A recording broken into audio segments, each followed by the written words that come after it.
never been a top pick, still a trending topic. Daily deposit, spit facts, we don't gossip. It's some real talk, put some knowledge in your noggin. On and off the court, I run it, never see me jogging. What it do? It's your boy, Coach KK, man. Y'all see, we back with another episode of Daily Deposits, man. Hey, y'all see, we coming off our big day. We had to follow it up with another big day, man. And just as big as yesterday was, I feel like today is just as big, man. I got somebody here that means the same to me that a person like Ross meant to me, you know. And I was just telling him, like, you would never be able to understand what you did so far and what you was able to accomplish, what that mean to everybody else, what that mean to a young guy like me, what that mean to the guys like OJ and Chavis that ain't here, Murph. We got boy Jerry Rising Stars here next to us. We all experienced what you did from our own perspectives, man. And I definitely wanted to let that lead straight into our introduction, man. We got my guy right next to me, man. One of the best receivers that ever come out of South Florida, man. Started at Gwen Cherry, man. Turner Tech guy, man, went to the West, man, graduated, was on one of the, if not the greatest high school football team of all time in South Florida, we talking, you know. He then went on to UM, man, one of the, you know, was a part of that legendary class that went on to UM with Corey Harris and all them guys, man. Then went on to get drafted by the Ravens, man. He beat my team in the Super Bowl. I was just telling him about that. I'm a 49er fan, man. He got us. They got us for that ring, man. I'm still crying about that one. But definitely, man, somebody that, like I said, man, look up to, man, idolized as a child, man. Like I was a kid on them teams when you was at Miami Northwestern, man. So for me, that was big. Like that was my introduction to football in South Florida. And imagine like a young kid, he don't know nothing about football, and he see that 08 West team. Like imagine what that do for him, man. And also, man, I would be remiss not to introduce my guy to the left of me, man. Jerry, man, definitely, man. Jerry Williamson, man, one of the, you talking about guys that's in the community front line, man. An innovative guy, man. He started off as a preschool teacher, and he taught high school for a little bit, man.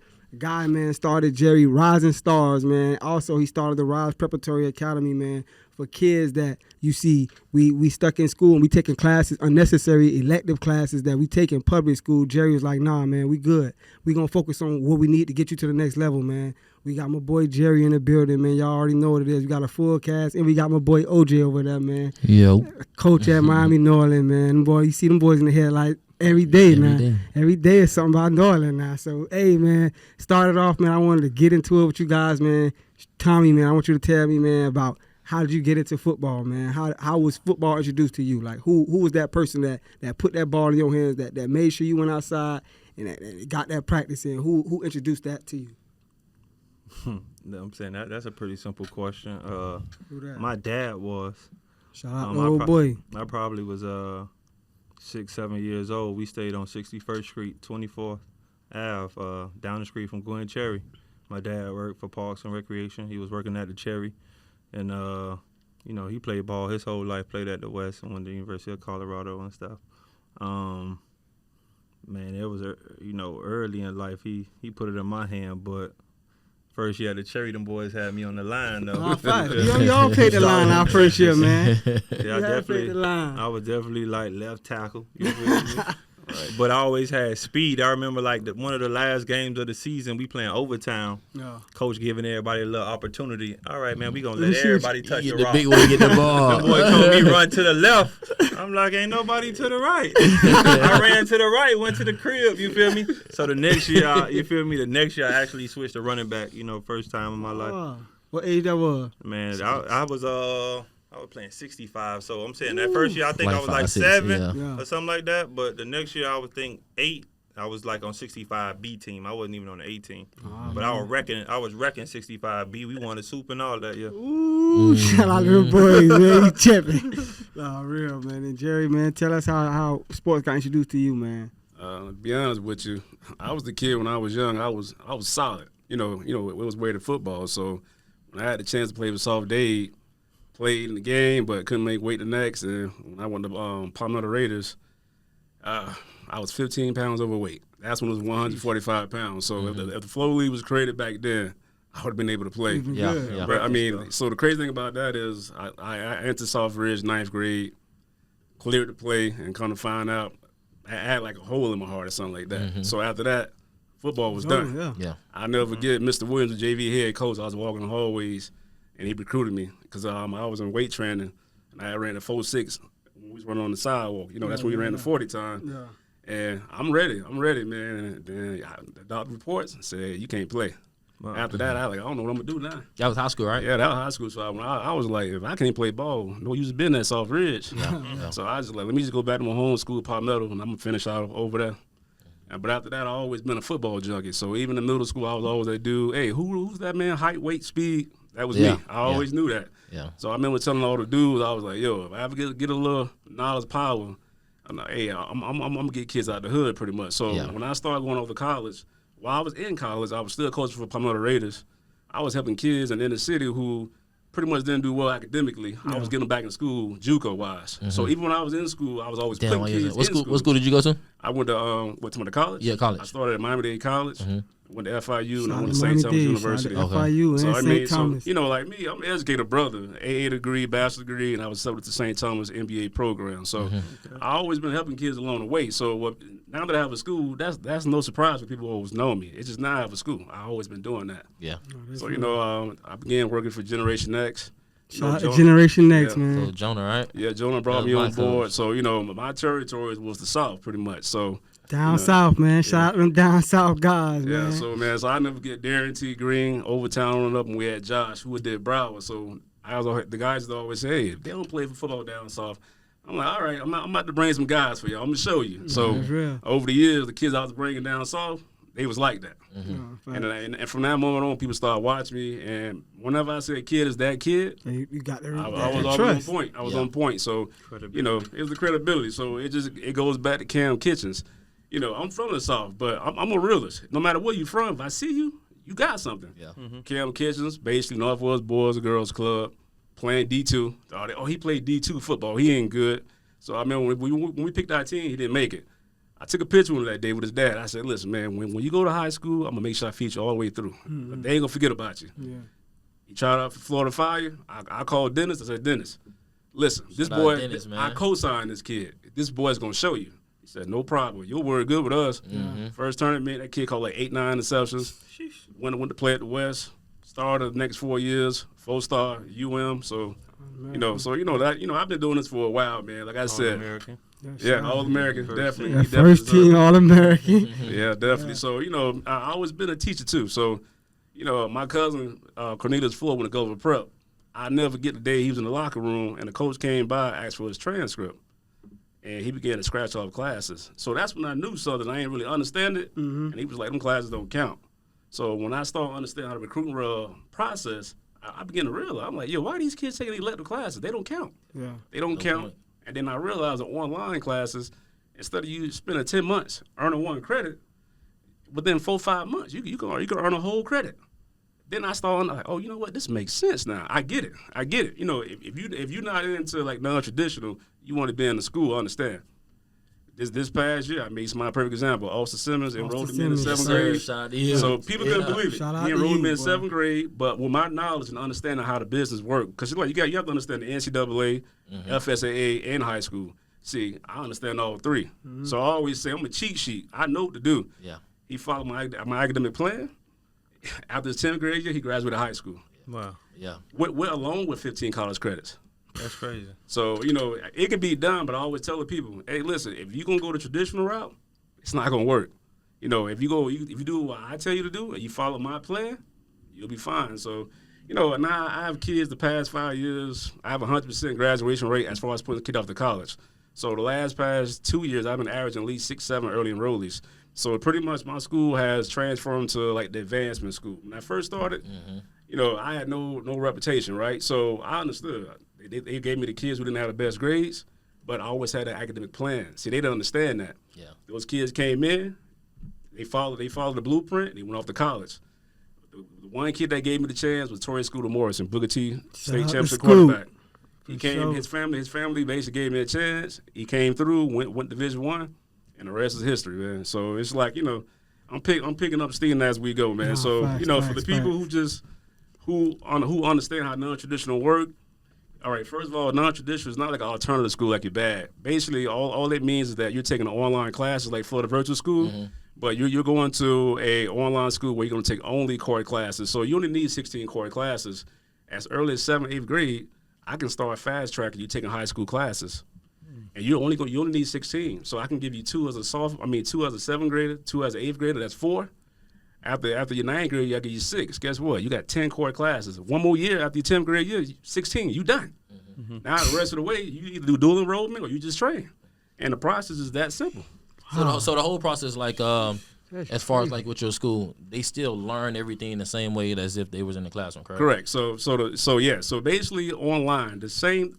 If Unit 1 covered 10 lessons in Unit 1, they still have to do the same amount of work at a public school. Now, only difference is actually, I would say, a little harder because you have to score at least a 70% in each lesson. It's not like at public school where you sit Monday through Friday and then have a test. And if you don't pass the test, oh, well, move on. With this here, if you don't pass the lessons, you can't move to the test. Mm-hmm. So, that's, but what I do is I'm real creative with the kids. If you come in, if you're an IEP kid, instead of giving you 6 at a time, I can break the year down into 3 pieces. Yeah. Every 3 months, you know what, focus on 2 core classes. You just finish the year with 6 core classes, and you just did double the amount any traditional kid would do, because the most you do is 3 core classes in public school. So when I break it down and parents understand it, hey, it's a real simple process. So now everybody see me doing well, so they want to send a kid to me at the last second. I'm like, listen, man, I know I'm black and everything, but I can't save everybody, man. Yeah, man. Hey, I can't save the kids coming in now, they understand what's going on. The coaches try to shoot me the kid 1.8, 1.9. Listen, I started off that way my first 2 years. I done built up now. So if you coming to me and get it, for advancement, dual enrollment. That's the goal. Yeah. When you go off to college, well, we not earning no bachelor's degrees in 4 years. We earning bachelor's degrees in 2-3 years. We shoot for master's degrees now. So it's something that's taken off. For the people who are they're afraid of what I'm doing. So every chance they get, they try to downplay what I'm doing because they don't want it. Like I had a situation. No, wait, we're gonna get into that, Coach. Hey, we're gonna get into that. Don't worry about it. I know you got some haters out here. Hold on, Coach. We're gonna get into that. We're gonna get into that. Okay. Hey, Street, man, definitely, man. I want you to walk us through, man. You went to one of the, because like we had Lee on the podcast, man. Having him on, being a young black man, being a coach at a school like Miami Northwestern, that's a school. Like the tradition is unlike no other. Mm-hmm. Like, and I would compare that school because I graduated from FAMU. Shout out to FAMU, best HBCU in the world. You know what it is. So, hey, I compare, like we got that pride. We got that pride. I never lost to FAMU, though. You heard me? Yeah. Hey, we got that real pride, though. FAMU love me on their campus. Yeah. But, man, tell me about coming through Miami Northwestern, man, as a young guy, man. Because I remember off camera you were telling us as a young guy, you weren't really on that field like that. It was hard. You weren't really stepping on that field as no freshman, just coming on varsity starting, man. Tell me how it was coming through Miami Northwestern, man, as a young guy, and walk us through kind of like that transformation that you had to go through to become who you were. I'm going to start off by saying I ain't go to Miami Northwestern. No, facts. I'm talking about Turner Tech. Turner Tech. Shout out to Turner Tech. I got to always shout them out because everybody swore I went to the West. No, facts. I done had a dude tell me, man, Street was in my class. Logic. Stop it. Never took a class at the West. Stop it. But when I was getting out of school, coming to the West, my 9th grade year, they had me playing JV. At that point, at the Cherry, I was playing running back every year. I got on JV. I was playing DN, tight end, receiver. That's when I really tried to, let me go out wide and stuff like that. I'm already tall, about 6'4", coming out of middle school. So I'm like, man, I can't be running through the hole. I always had a slim frame. Right. I always had speed. I'm like, I can't be running through the hole. I'm going to be too high. They're going to be popping me. So look, was that you made that adjustment or somebody else telling you like, yo, maybe you should try wide receiver? So receiver is something that I wanted to try. Mm-hmm. But, coaches, they see you with a tall frame. Right. Yeah. Man. Rangy, long arms. Go to wide receiver. Go to DN. Go to DN. Yeah. Go to DN. Miami. So I'm go to like, DN. okay. Miami. And even so I want to say the second or third game into my JV season, I broke my collarbone, my left collarbone. So that was my second time breaking that collarbone because I broke it in 5th grade too. So I'm out, right? I don't even think I really ran track that year. So going in the spring, leading up to my sophomore year, the coaches, we doing spring practice, everybody varsity at that point. So Right. they got me coming off the edge. I'm like, man, I'm running off the edge. Them boys got all type of blocking scheme. They peel back. They smacking me. I remember telling my dad, I said, Dad, I am too fast to be doing this. Yeah. I'm too fast. Like, you know, I can't be in these trenches like that. Yeah. So I remember just, you know, deciding to go to receiver. And, man, the coaches was definitely, I don't even want to say they was excited about it. Nobody knew what I was going to be. Right, you know, they definitely worked with me. So my sophomore year, I didn't really get to play. We had Tim Brown. We had Kim Braille. Man. Shout we out had to Kim Braille. We had man, Rags was playing quarterback. He ended up playing receiver. DeLeon played receiver. So you had guys that all them boys like was playing receiver. So as a young guy, I wasn't really getting I wasn't on the field like that. But you know, towards the end of the season, they let me scratch the field a little bit, but they weren't really throwing me the ball. I'd be in a rotation. I'd be out there getting a feel for it, you know, but I wasn't no target. You feel me? I had 2 catches that year. We played America, and Ja'Cory threw me a fade. Touchdown. We played South Miami. You feel me? In the playoffs. Ja'Cory threw me a go. You know, this cleanup time. What's your favorite color, Jet? Hey, 2 for 2 on the year, 2 touchdowns. And Ja'Cory will tell you this. His stats the same thing. He got 2 throws, 2 completions, 2 touchdowns to me. So, man, back then, like it ain't like how it is now, how kids got camps and they got 7-on-7s and all this stuff. Back then, I understood at an early age, like during that time in real time, that I got a small window of opportunity to get to where I'm trying to go. Right. So I was always putting in work. My dad told me, boy, if you doing what everybody else doing, you're going to be just as good as everybody else. So I understood, you know, a lot of kids don't realize that in order to get something in life, you got to sacrifice something. So I sacrificed being a cool guy. I sacrificed being on the scene. I sacrificed being out. That's tough. We play on Friday night. I'm at the park Saturday and Sunday. You feel me? Because the position was new to me. And I had 2 coaches at the time, Josh Bush and James Bush. I don't know if they coaching in high school now, but I know there was a Hollandale like a couple years ago. But them boys literally was pouring into me. And Deion Bush, who played at you, that's his cousin, you feel me? Yeah. So Deion Bush so they used to still be at out Hollandale, there. Right? I think they still at Hollandale. So Deion Bush used to be out there with us too, young boys. Like, we out there running one-on-ones on Sunday and all. I get out of church, we out there at the park, you feel me? Like, just getting it in, because like I said, it was a small window of opportunity, but we challenged each other and stuff like that. So going into my junior year, I already knew I was gonna play more because I don't even remember. I think I was wearing number 88, and I remember going in the spring, like leading into the junior year. Coach Smith, he was like, "Son, let me holler at you." He called me in the office. He said, "Now I'm gonna give you 5." But only gangsters wear 5 at the West, you feel me? He started telling me a long list of all these people. So he was like, in the spring game, Sean gonna wear 5, but I'm gonna give it to you in the fall. So I'm going into my junior year, I'm already nervous because I'm like, I ain't never been no real, like, I wasn't starred. I wasn't really in there like that. So I already understood I had to work. So, but it was a progressive, like, confidence thing, you feel me? Even in the midst of playing. You feel me? But, man, junior year went good. And junior year went great, man. It went crazy. But I had coaches that always pushed me. You feel me? My coach, AJ, who is Miami Central now. Okay. Man, I'm talking about this man. Man, I can't show enough gratitude and appreciation for the time he put in with me because I was a piece of clay. You feel me? I ain't know much. I ain't know no in and outs. But, you know, he understood my strengths and, you know, made sure that, you know, I was in positions to excel. So, you know, we had, most people know about the whole situation that transpired, you know, following my junior year. So going into my senior year, we had a whole new staff and, you know, it was just, we was on different type of time. At that point, we had like men amongst boys. So in the summertime, we running our own conditioning program. That's we crazy. We don't even know who's going to be the coach. But don't worry about it. We got these gases. We got this. Who was the leader, though? Who led Austin, Sean Spence, like the guys. Come on now. Like, you feel me? The guys. So I'm saying them boys already was mature. You got to understand, I think Sean was on varsity since 9th grade. Marcus Okay. was Yeah. like, those guys was already Right. on varsity. Like, Yeah. they 4-year varsity guys. So, like, we already had that mentality that, you know, okay, we was going to come in that year, you know, rated pretty high. Right. The whole team was basically coming back. Y'all lost a big piece though. Oh, yeah, you feel me? piece. A major piece. But you got to understand, everything in life be about timing. You feel me? Like, You're right about that. he maximized every opportunity he had with the time that he had. You feel me? Straight dog. Yeah. But, you know, we had to work with what we had. Yeah, we yeah. had track stars at that point. Yeah, We yeah. had blazers back there. You feel me?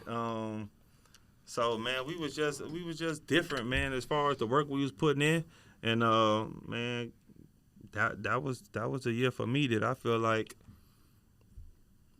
it did a lot for me as far as recruiting. I'm saying I had offers and stuff, but, you know, once we played that South Lake Carroll game and things like that on that main stage, Yep. I say it kind of, you know, things got a little, it got different. It got different, you feel me? Because I tell a lot of kids, man, y'all hear about, okay, a kid got an offer from Notre Dame, Right, from Clemson, from USC. They don't know back in the day, boy, them people was not coming here. No. Boy, it wasn't until my senior year, boy, I'm seeing the head coach of Notre Dame walking in there for Right. Marcus Forrest, and it's like, Yeah. them people, them first 2 years, I ain't see them people walk in that building. I'm seeing all type of people walk through there at that point, you feel me? And I'm talking about Nick Saban used to be the coach at the Dolphins. Yeah, yeah. He got that Alabama job, first place he went. Boy, let me come to the West. Boy, hey, you, hey, let me holler at y'all, boy. I'm talking about it was just different. Yeah. You feel me? Like everybody, they already know, boy, I need to stop here. I need to holler at these boys. But once again, like for me to even be, you know, mentioned amongst those guys was me having to put in work. I ain't go to no camps.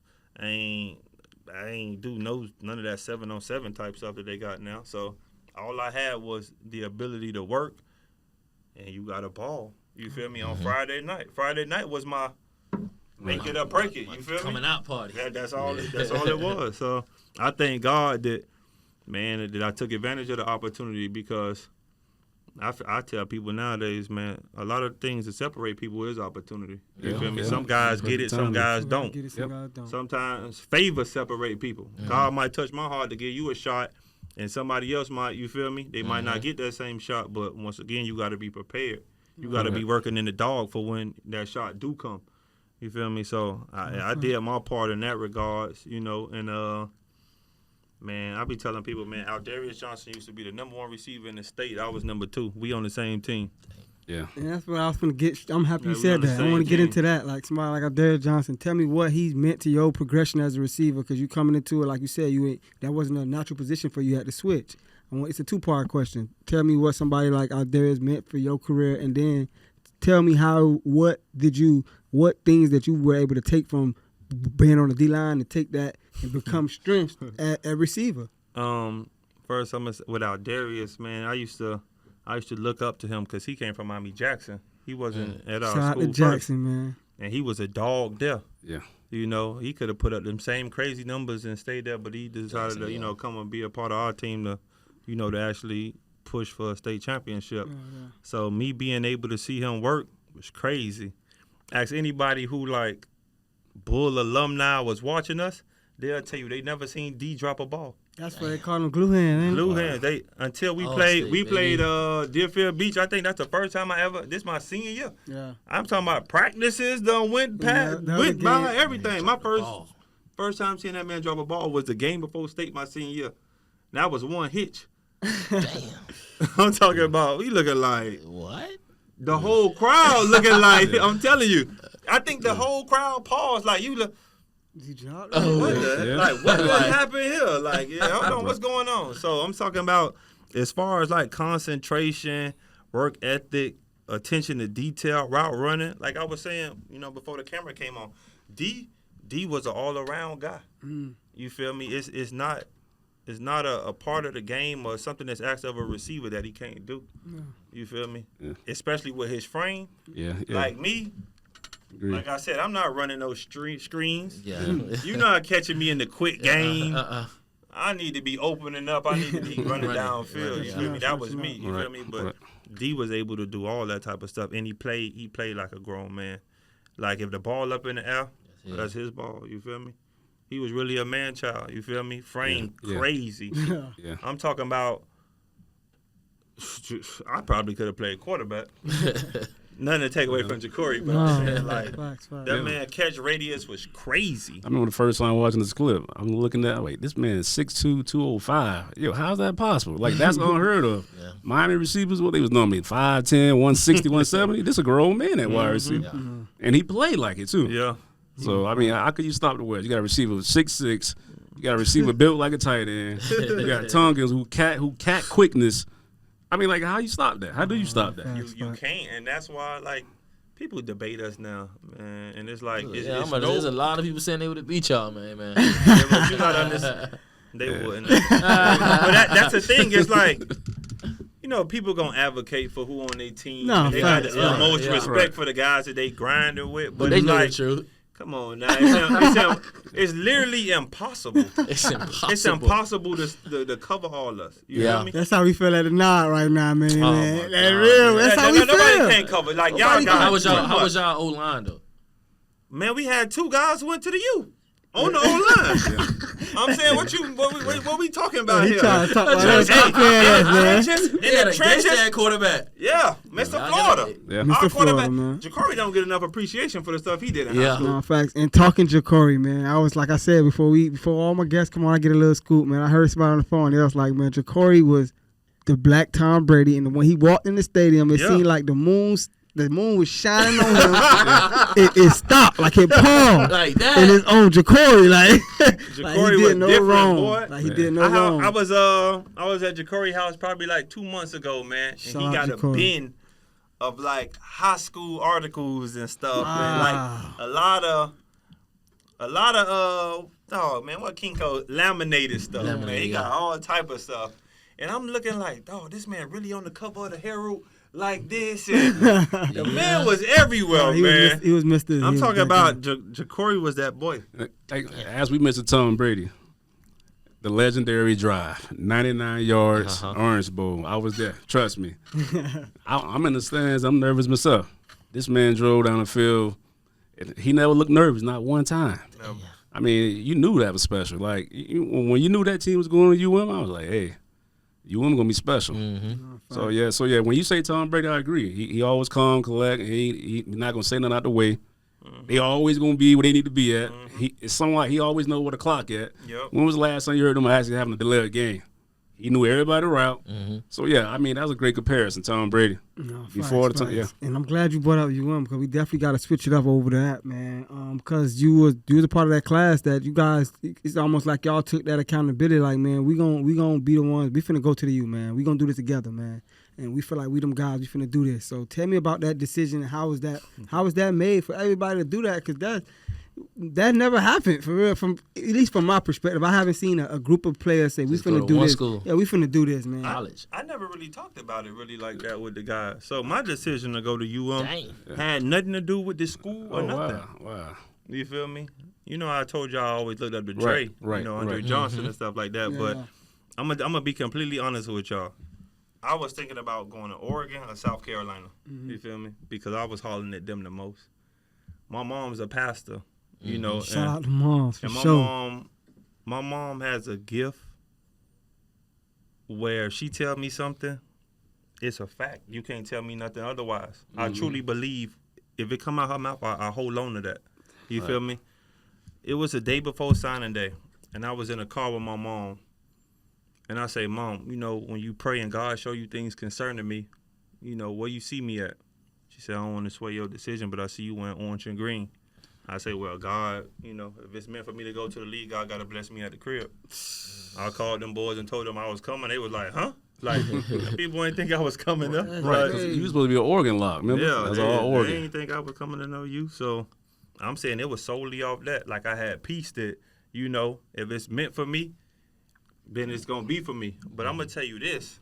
My life is everything faith-based. Even when I got to the U, I got hurt my first year. You feel me? Like, well... I got a plethora of stories. Right. So my senior year, this before I even decided to go to the U, we had already won state championship. We supposed to be going to I'm supposed to be going to track practice following the winter break. Right. They got Dave Brower practice at the West. Yeah. We got a dude out there. Oh boy, I locked street up. Oh boy, you got me. That's how I feel. Yeah. Boy, That's how I feel right now. But go ahead. and I say, boy, let me go get my gear. I'm supposed to be at track practice. Yeah. We go do one-on-ones. Oh. I get tripped up. Damn. Put my hand down. Dude fall on my arm. Forearm broke in half. I got a plate in my arm right now. So I get to the U. You feel me? We doing release moves. I slap the bag. I'm like, God, dog, boy, like my hands like crazy. I got torn ligaments in my wrist, bone out of place. They had to put 2 pins in my wrist. I missed my whole freshman year, right? So I'm not playing or nothing. You feel me? So everybody else, we had like 6, 7 receivers come in. All them boys playing, producing, you know, doing what they supposed to be doing. So I'm assuming the coaches feel like, okay, we gonna build on what they already doing. You know, Right. wasn't playing. So going into my red shirt freshman year, man, I try to do what I could do. You feel me? In practice, I try to take advantage of my reps and all that. Coach is telling me, man, we got these packages for you. Right. They ain't getting caught on game day. You feel me? All right, that year goes by. You feel me? I'm on special teams. I'm like, well, damn, boy, I don't know what else I could do. So take me through that. Like going from a school like Miami Northwestern, national to the guy champions, you was on the top. You and feel then me? you went to UM and then kind of, you know, everything changed at that point. Like reality was different for you. Tell me about true like adversity. being adversity and being humble through that situation. Like being humble. If you wasn't humble, you gonna be humble. Oh yeah, you're gonna be humble. Right. So I had to literally like just get closer to God.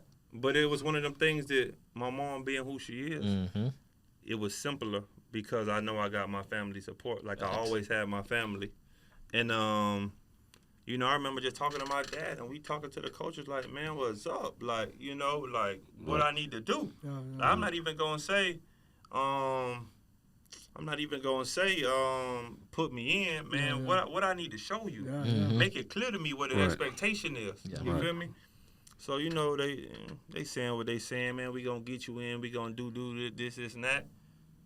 Nothing shaking. You feel me? Coach Panunzio, he the special team coach. He like, all right, man. They ain't really, but he was a tight end coach too. Right. I'm gonna utilize you on special team. I'm running down there, gunner, stuff like that, kickoff. But, you know, I ain't really making no noise or nothing like that. So I remember telling my mom, I'm like, Mom, man, I never wanted to be this guy who said somebody didn't like me. Because growing up, I got straight A's in school. And I used to hear kids say, man, my grade's bad because the teacher don't like me. So I never wanted to be the person who said, the coach don't like me. Nah, son, you clearly not doing something you supposed to. So I say, Mom, I don't want to say this, but I don't think these coaches like me. I don't really know what else I could do. My mama sat me down and told me these words exactly. She say, son, when God got doors in the arena for you to open, walk through, you think God gonna allow a man to stand in the way of that? When God got ordained certain things in your life, you think a man gonna stand in the way of that?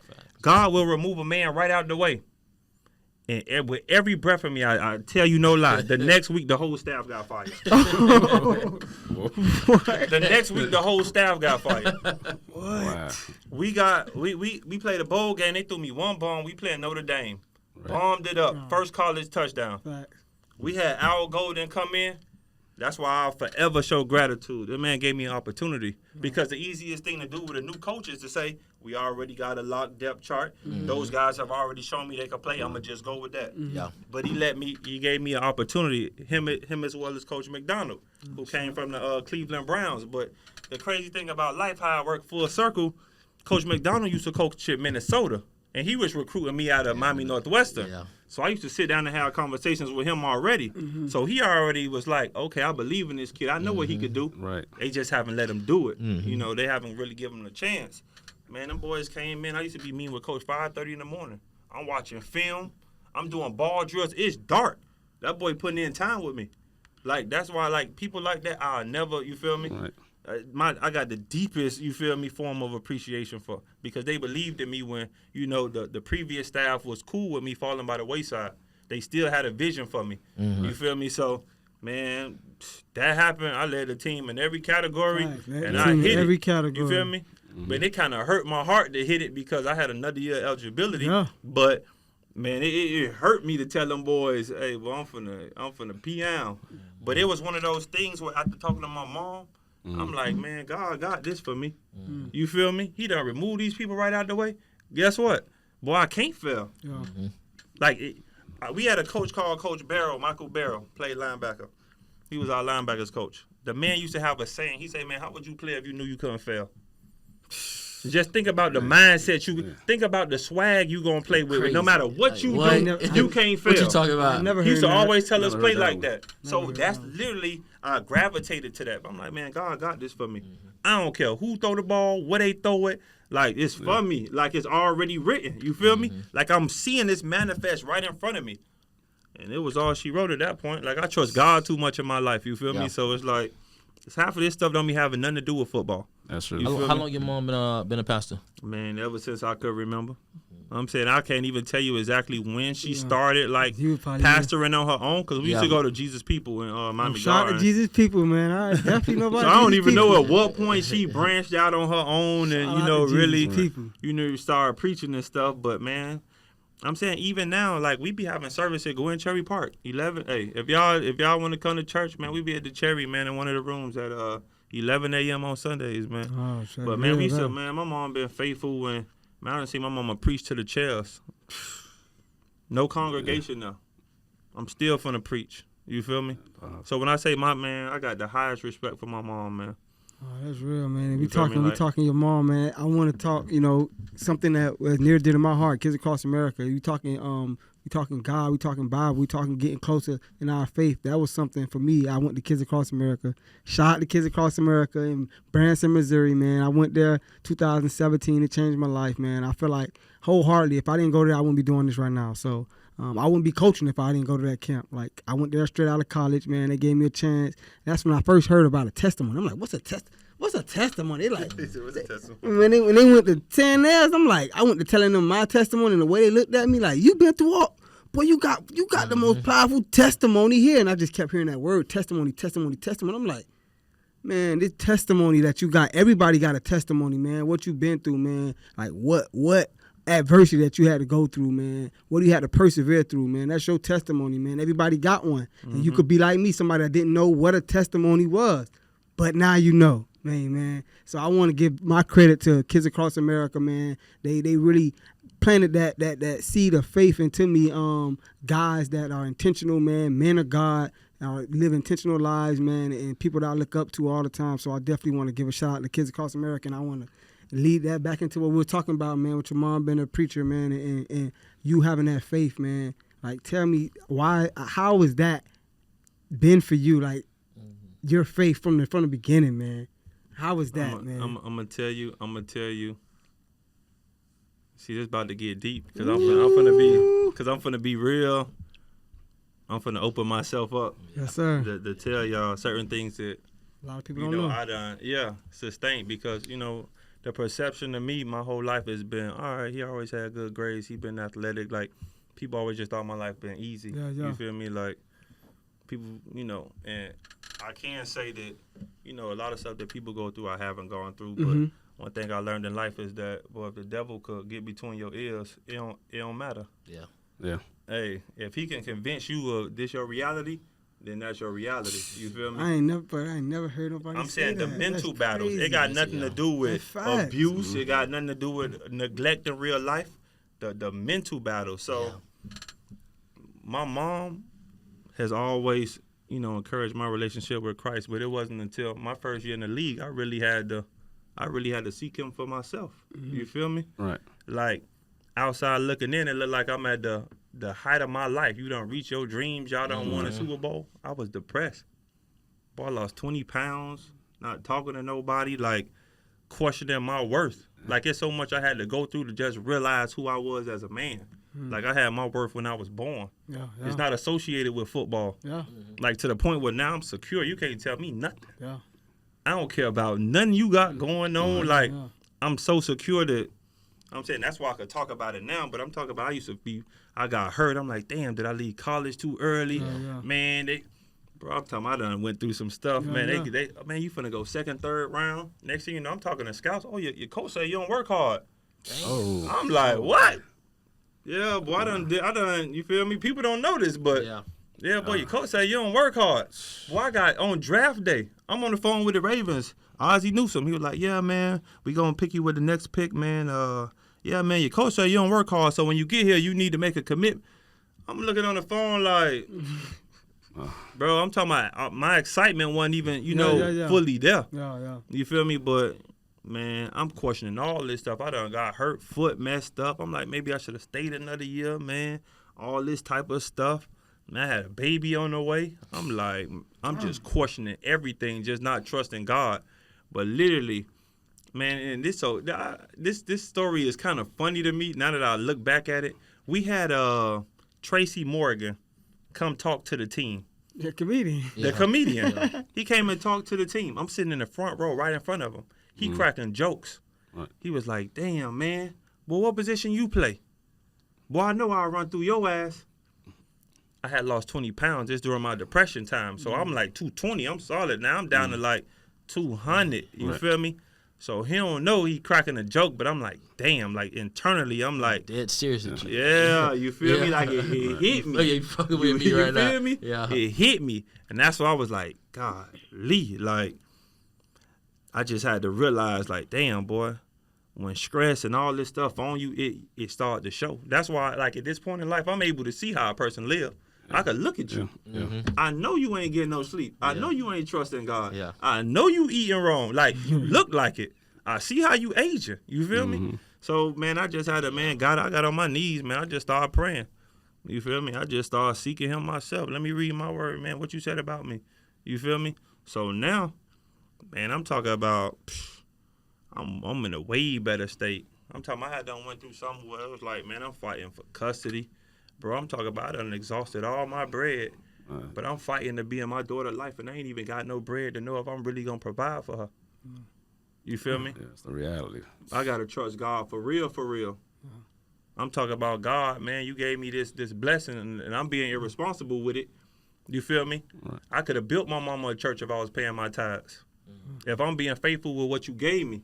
You feel me? So it's a lot of stuff I had to be real with myself about. Yeah. Like even with my, my child's, her mom, like, man, if things never got better, I was outside the will of God. I opened myself up to that. I could pray it get better, but if it's not, I got to live with that. You feel me? So like just during that time, man, I just had to, be real, seek God and understand what his words say. Hey, yeah, his prayers is that you prosper and be in good health and all that. You feel me? He got a plan for you, but you being outside of the will and being disobedient, you open yourself up to a lot of stuff. You feel me? So, man, my mom told me in life you will never lose worth serving people. So now at this point, man, I done been through certain things. I done made it through. So now it's my obligation to make sure that, you feel me, I'm educating and making sure uplifting and, serving other people. You feel me? So, like, that's what it's all about for me at this point in life. Dang, boy, I ain't know I could open up that door right there, man. Yeah. I'm glad I did for sure, man. But definitely I wanted to switch topics real quick, man, because I'll be remiss if I didn't bring this up. I got my dog. He said, man, if you got street on him and you don't ask him about this, boy, we going to fight. Boy. I'm like, man, I got you, man. So, God, he definitely wanted to talk about that South Lake Carroll game. He was like, man, for myself, I was too young. Like I was still into what I was into. Baseball was my first sport. So when y'all was going through what y'all was going through, that was my transition into playing football. Mm-hmm. So that South Lake Carroll game, man, take me back through that, man. That because from a lot of people's perspective, not South Florida, but nationally, that's when you got your name. That's when, because I heard on the ESPN recording, they kept saying, "Who is that guy? Who is that guy? Where he came from?" Because you had a stacked receiving core. Uh-huh. But at that point, nationally, you wasn't like, "Hey." But after that game, you feel me? Everybody knew who Tommy Streeter was. So take me back through that game, man. Going to that game, that's another God story, man. I was hurt that week. I'm talking about I ain't practiced the whole week. I ain't know if I was gonna play. I remember my mama praying over me. I remember we made it up there. I'm like, man, I don't know if I'm finna play. I remember her just praying over me, man. We went through pregame. I'm like, what the hell? Bro, I feel no pain, bro. Like, I couldn't run the whole week. I felt no pain after warm-ups, you feel me? But, I don't know if adrenaline was that crazy, but like I say, man, God just be having certain things set up for you, man. You feel me? He say, man, your time gonna come on this main stage. You feel me? Because at the end of the day, our receiver core, I'm not even gonna act like it's about me.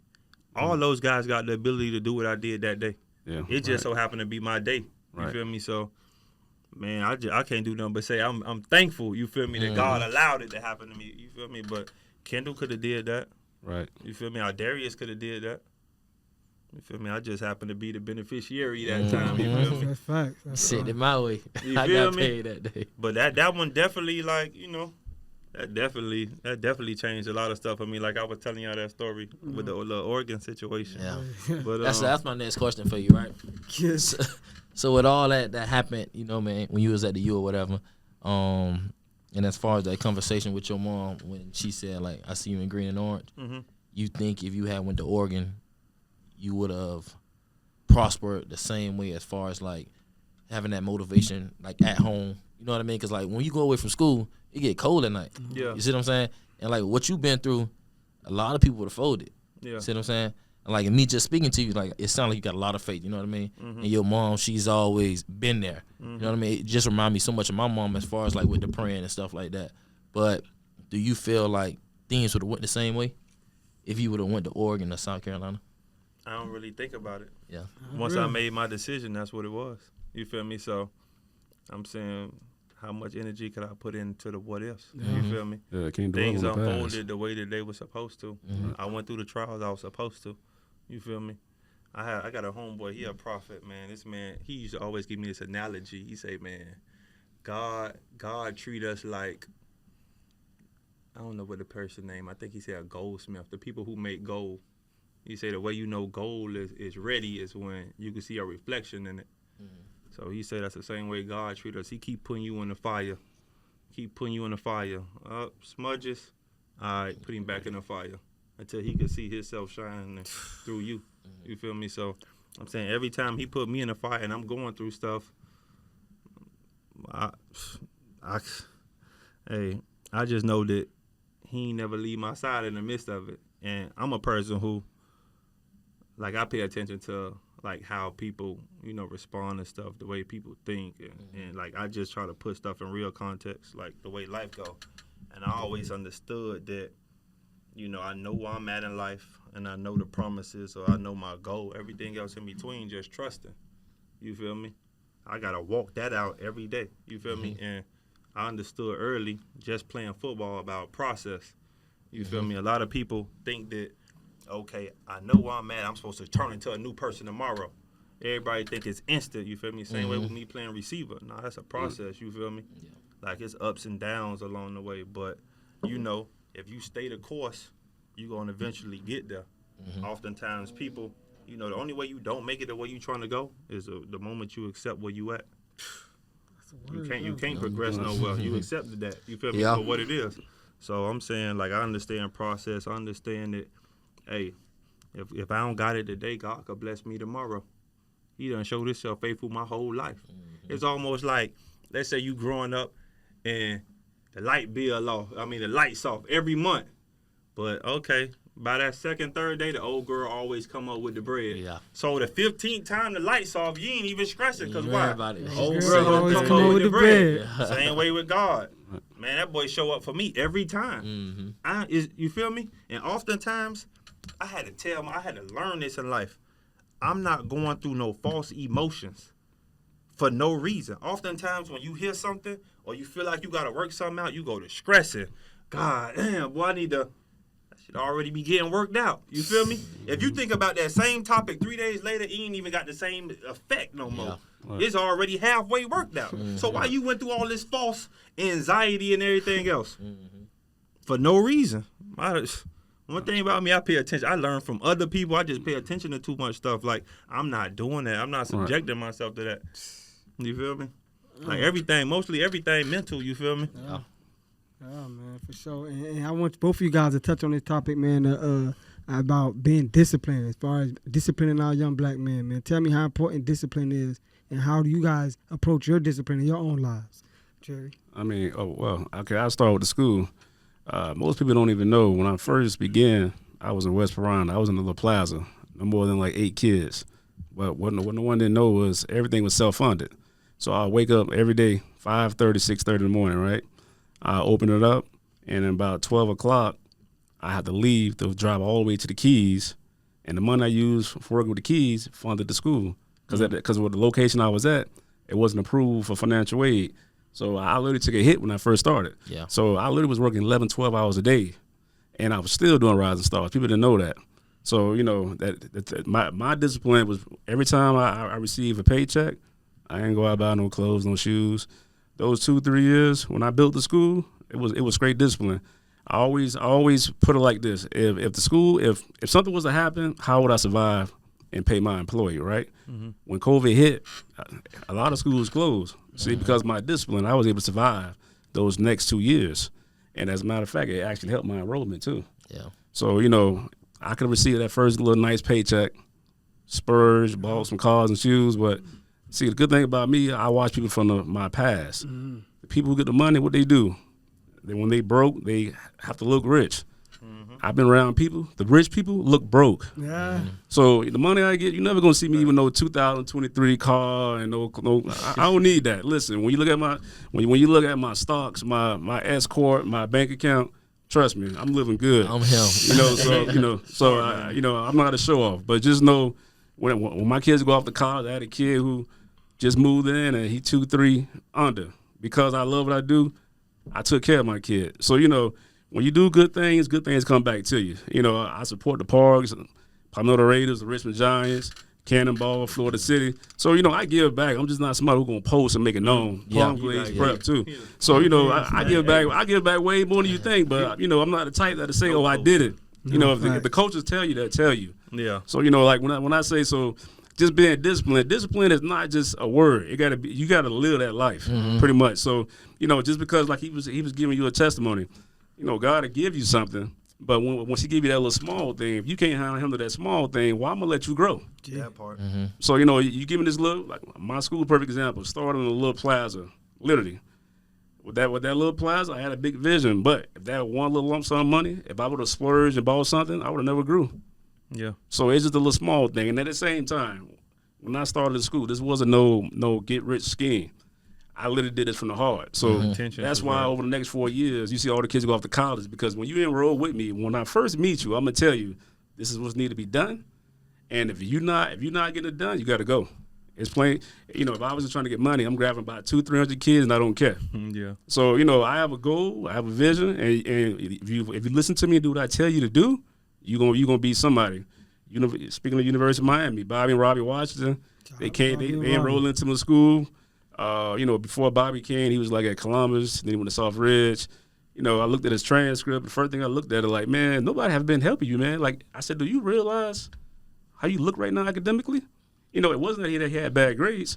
I said, listen, man, at that time, he had no offers. I said, listen, man, follow this academic plan. When the time comes, you can be ready to go. Coach Gibson was killing coach that spring. Man, he got this kid so many offers, and then when the coaches asked, how's his grades? He was an early enroller. He was ready to go. See, most people didn't even know when he went to his senior year, he had all his credits. He was done. Wow. The people looking outside in, they say, yo, man, I don't never see this kid in school. Like, he always on social media. Yo, this man, like, what they doing over there in Jerry's school? They giving him grades? Because my academic plan, you always will be ahead. Mm-hmm. So come your fall of your senior year, it's either you want to do dual enrollment or you just want to relax until December come and go off to college. So, when I say, when you want to talk about discipline is not a word. You got to carry it out. So when I started this school is discipline. Like, I have a structure. I'm going to stay in contact with you. You're going to tell me what's your goals. And even besides my student athletes, I had a young lady named Samaya Diva. She earned 44 college acceptances this year. 44. She signed a full scholarship at the University of South Florida. All right, so for anybody who don't know me, they think every kid goes to my school is student athletes, and they think every kid is African-American. I have Caucasians, I have Venezuelans. I even got a kid right now being recruited by Ivy League school right now as we speak. It's Columbia and Harvard, and I know it's legit because when we looked at his NCAA account, they just pulled his IRL. His account was in process. So, with my school and what I do, people just hear outside in. Once you come in and see how it works and how it operates, parents always tell me, I wish I would have came here a long time ago because I was listening to what people were saying, and they were saying this and this. I say, hey, what they said before was true. My first 2 years, I didn't have the best kids, but guess what? I made the worst kids go off to college. So what you think is going to happen now when you bring in a kid with really good grades? So my last 2 years, my application pool, I have kids coming in now on average with 3.0s and 3.5s because they understand, oh, we want to graduate early, we want college credits. So, if we want to say discipline, going back to discipline, if I would have been that little dude who didn't have that vision and that discipline, I'll never be where I'm at right now. 5 years from now. No, facts. And I wanted to give your credit real quick, man, and talk my personal experience with you so far. I mean, with Jerry Rising Stars, like I remember Isaiah Scott was when I was receiver coach at Northern, man. Yeah. Inboxing you, man. I got this receiver, man. He a dog. He was a freshman at the time, and you like, man. I like what I see, man. Keep sending me film. And I'm talking about every game I'm telling this man, I'm DMing this man, yo, Isaiah Scott, look what he did today. And he finally oh yeah, I'm finna get right. Let me see all the varsity production. And then once you did your story on him and Javen Simpkins, man, they blew up, man. Shout out to you for sure, man. Javen became a 4-star. Under Armour, All-American, man, was unranked, before. Right. Javen told me. So, this what I learned about when I first began. Well, I used to write before I was even Rising Stars. Like, you talking about like a dude, I'm from West Bryan. Nobody in my family went to college. So I'm a first everything. First college grad, first entrepreneur, everything. So as time went along, that's when I created my LLC. I basically was introduced to the right people. Became far more educated. I wasn't that kid from the hood anymore. Yeah. So, when I began writing and talking to college coaches, I first started with juniors and seniors, and I realized, man, recruiting boards, it's too late. It's too late. The grades, half of them, the grades weren't good. Yeah. And it's too late. It's too late. So I said, you know what? I'm going to change the game. When I was in school, Larry wasn't writing about 8th, 9th, 10th graders. So I was the one. Larry Bluestein. Yeah, so I began writing about the 8th, 9th, 10th graders. And then I realized Max Preps, the recruiting services, they would inbox me and say, hey, I've been watching your list, man. You on point. Like, you call it out before they call it. Yeah. I had a guy tell me, he said, listen, man, whoever's good, send that class to me because we're going to begin ranking kids out of South Florida based on your list. So after that freshman, next time you get a chance, look at that freshman and sophomore list. And look at the kids who become 4-stars. Facts. That's just like a Mondo Blunt. Never met the kid in life. I always had an eye for talent. I watched him as an 8th grader. I said, hey, this kid going to be special. I made my top, because I also do a top 15 list for 8th graders on varsity. I said, man, look, listen, I'm going to rank you number 1 because, 1, the kid had like a 4-point-something GPA. The kid was also track and field, and he was a great football player. I knew with those measurables, I knew he was going to be special. Yeah. So I said, listen, I'm going to run with you. Right in the bottom, and just like that, 5-star. Hartley Gilmore, 4-star. Like, if you look at my 8th grade list, most all of them are 4 stars. So that's when I realized I began talking to a guy from Rivals. He said, hey, it was weird because they never said nothing to me. But when I went to the group, when they all were talking, they was like, yo, we follow your work. You the real deal. And that's when Andrew Ivers was like, hey, who's over 247 Sports, the head guy.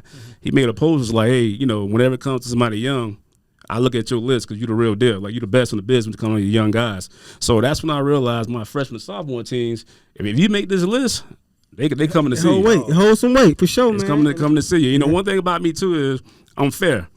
I'm from the South. If you good, you good. Like, for example, like Austin Simmons, that's one of my students, right? Player of the year back-to-back was Enio Yapapur. So if I was somebody who was biased, if I was biased, I would have picked Austin Simmons both years. But, I'm going to call a spade a spade. When you're in school, you're in school. But, my sports page is totally different. That's so, like, I enjoy doing what I'm doing. So, I get backlash because I have people who, get mad because I'm right about their son. But I'm a realist. Like, if he's good, he's good. If that's even my own family. If he's not, I can't force it on you, man. I can't do it. Because you ain't like that. I mean, like, hey, you family and all, but like, listen, man, look what this boy doing on varsity. So, I enjoy it. So, I mean, literally, if you want to be honest, 8th to 10th grade, I basically became the trendsetter in South Florida, featuring those kids. So, other people are featuring them younger, but the platforms, they know who to go to when it comes down because my work speaks for itself. Like, we talking about Cam Kitchens and James Williams, like all those guys are on my freshman team. So it's like I'm pretty much naming them before they even pop out. Before they pop out. So, I enjoy what I'm doing, but the difference from the past is my page is just not about sports. I'm going to educate you along the way. I'm going to tell you about academics. I'm going to tell you what you're doing right, what you're doing wrong. See, back then, everybody just said, hey, go to school, get good grades. They never told the kids, hey, you need 16 core credits. You need a minimum of 2.3. But that ain't really nothing, because if you don't have a 3.0, you better hope you go Division I. Because if not, you can be taking out a package scholarship, a Pell Grant, if you have a 3.0 and whatever the coach give you. So half of these kids don't even realize with these 2.3, they mom for take out basically some loans and Parent Plus loans. Parent Plus loans. So I know about them Parent Plus loans. So trust me, listen, if you're not Division I, get ready to be paid. That's what I'm saying. I'm glad because you just educated. Yeah. Well, yeah. Because I just started coaching, and you just like, of course I see everything. You see what I'm saying? But I never knew like everything behind it. You see what I'm saying? Behind the scenes. You know what I mean? And one day I plan to be a head coach. So it's like, now I know I got what things I have to do, what things I have to tell my kids. So like another benefit is when a kid enroll in my school, they basically soak up my knowledge. Like I have kids right now, 6th, 7th grade. Like I have a 7th grader right now going to 8th, already 6'2", 160. Safety. He'll be a 4-5 star. But you know, you heard it here first. Yeah. hey, let me tell you, Quartavius Lyons, Palm Glazed Prep.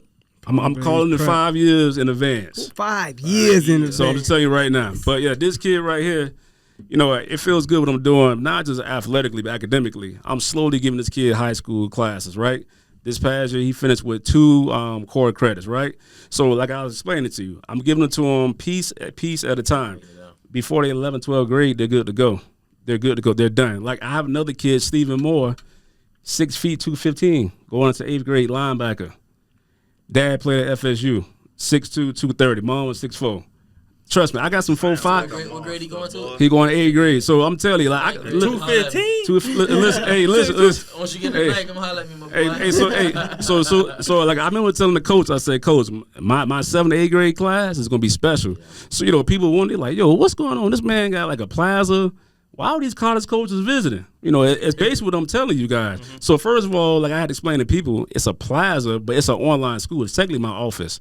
Online schools do not have a physical location. Mm-hmm. So, you know, with me, I turned my office to basically like an open bay for the kids. So if you're a homeschool kid, you want to come in, they need hands-on help, we have certified teachers there for you.